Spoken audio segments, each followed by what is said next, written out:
أعوذ بالله من الشيطان الرجيم. بسم الله الرحمن الرحيم.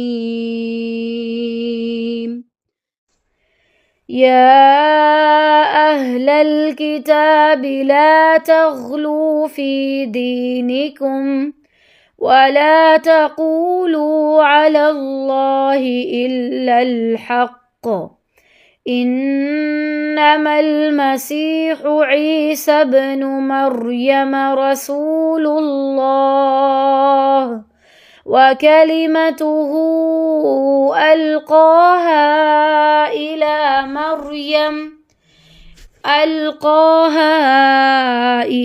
مريم وروح منه، فآمنوا بالله ورسله ولا تقولوا ثلاثة، انتهوا خيرا لكم، إنما الله إله واحد سبحانه أن يكون له ولد، له ما في السماوات وما في الأرض، وكفى بالله وكيلا.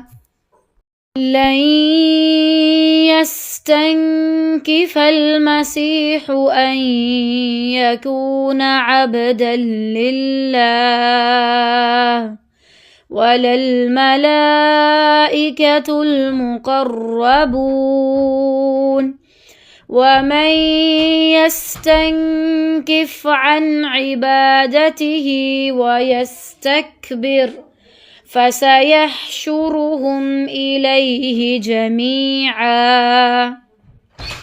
فأما الذين آمنوا وعملوا الصالحات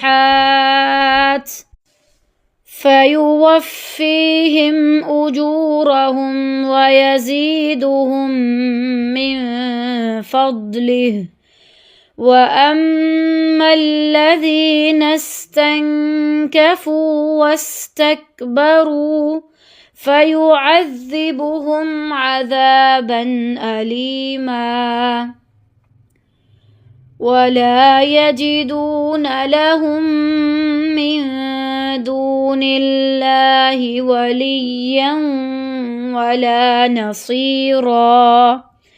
يا أيها الناس قد